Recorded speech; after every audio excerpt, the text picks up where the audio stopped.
Hello friends, welcome back to my channel. আজকে আমি তোমাদের সাথে এল্ডারলি কেয়ার রেজিস্টারের একটা নিউ ফরম্যাট শেয়ার করব। আমি জয়েন করার পরে আমি যেভাবে ফরম্যাটটা রেডি করেছিলাম, মানে যেভাবে আমার করলে সুবিধা হতো সেটা তোমাদের সাথে শেয়ার করেছিলাম। সেই ভিডিওটা অলরেডি আমার চ্যানেলে আপলোডেড আছে। যারা নতুন আছো বা এই ভিডিওটা আমার নতুন দেখছো তাদেরও যাতে অসুবিধা না হয় তাই আমি ফার্স্ট থেকেই বলে দিচ্ছি। নতুন ফরম্যাটটা জানার আগে আমাদেরকে জানতে হবে যে এল্ডারলি কেয়ার আমরা কাদেরকে প্রোভাইড করব। তো ফার্স্টে আছে প্রবলেম ডিউ টু এজিং, তার মধ্যে আছে cataract, glaucoma, nerve deepness, osteoporosis. তো এই রিলেটেড কোনো প্রবলেম এলে তাদেরকে আমরা এল্ডারলি কেয়ার দিতে পারি।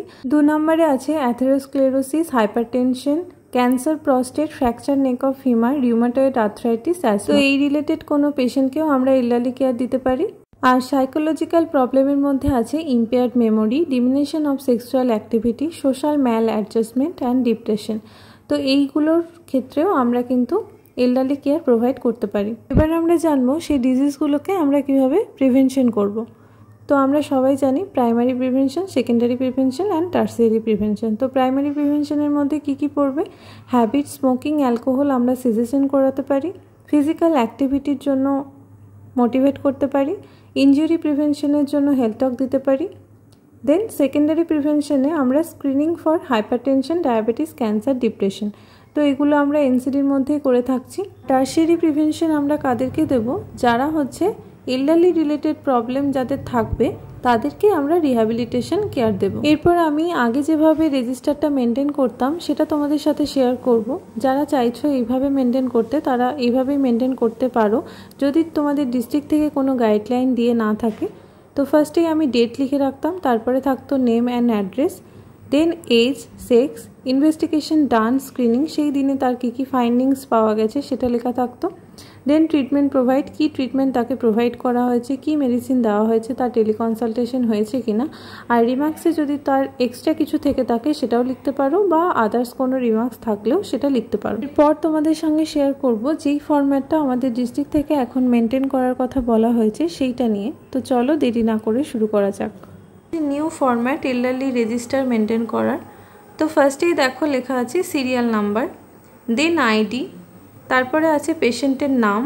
এখানে কিন্তু আইডিটা তোমরা একটা ইউনিক আইডি সমস্ত পেশেন্টের ক্ষেত্রে দিতে পারো, বা ইয়ারলি সিরিয়াল নাম্বারটাও সেই পেশেন্টের আইডি হতে পারে। তারপরে যেই পেশেন্টকে তোমরা কেয়ার দিচ্ছ সেই পেশেন্টের নাম থাকবে, তারপরে সেই পেশেন্টের এজ অ্যান্ড সেক্স থাকবে।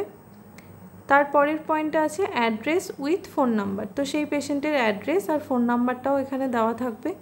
মেজর যদি কোনো সেই পেশেন্টের কোনো মেজর প্রবলেম থেকে থাকে তাহলে সেটা থাকবে এই পয়েন্টে। তারপরের পয়েন্ট আছে আদার হেলথ রিলেটেড প্রবলেম।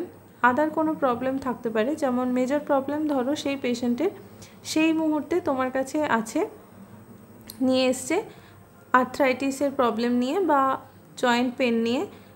আদার হেলথ রিলেটেড প্রবলেম তার থেকে থাকতে পারে হাইপারটেনশন বা ডায়াবেটিস, বা তার মেজর প্রবলেম তোমার কাছে এসেছে হাইপারটেনশন, ডায়াবেটিস, আদার হেলথ রিলেটেড প্রবলেমে তার আদার্স কিছু উইকনেস থাকতে পারে বা কিছু, ঠিক আছে। তারপরে সার্ভিস প্রোভাইডেড। এবার তুমি সেই তোমার সেন্টার থেকে কি সার্ভিস তাকে প্রোভাইড করা হয়েছে সেটা তোমরা এই কলামে লিখে রাখতে পারো।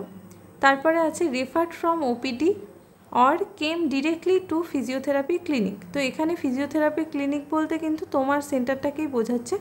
তো কার কাছ থেকে রেফার্ড হয়ে এসেছে, এখানে তোমরা আশার কাছ থেকে রেফার্ড হয়ে তোমার কাছে এলে সেটাও লিখে রাখতে পারো, বা তুমি তোমার সেন্টার থেকে তাকে যদি হায়ার ফ্যাসিলিটিতে রেফার করে থাকো সেটাও তোমরা লিখে রাখতে পারো। তারপরে আছে ফলো আপ। তো সেই পেশেন্টের এগেনস্টে কিন্তু কিছুটা জায়গা তোমাদেরকে ফাঁকা দিয়ে রাখতে হবে, কারণ পরবর্তীকালে সেই পেশেন্টটা যদি আবার ফলো আপে আসে তখন সেই কলামগুলোতে, মানে এই 1, 2, 3, 4, 5, 6 এই কলামগুলোতে তার ফলো আপের সমস্ত ডিটেলস এখানে লিখে রাখতে হবে। তো সেই পেশেন্টের এগেনস্টে কিন্তু অনেকটা জায়গা তোমাকে ফাঁকা দিয়ে রাখতে হচ্ছে। দেন রিমার্কস পয়েন্ট। তো এটা যদি তোমাদের মনে হয় যে সুবিধা হচ্ছে তো এটাই তোমরা মেনটেন করতে পারো। আমাদের যেহেতু ডিস্ট্রিক্ট থেকে এরকম গাইডলাইন দেওয়া হয়েছে তাই আমরা এভাবেই এখন মেনটেন করছি।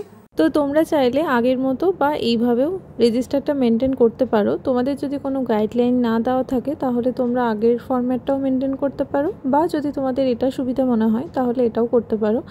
এই রিলেটেড যদি কোনো কোয়ারি থাকে তাহলে কমেন্ট বক্সে অবশ্যই জানিও, আমি রিপ্লাই করার চেষ্টা করব।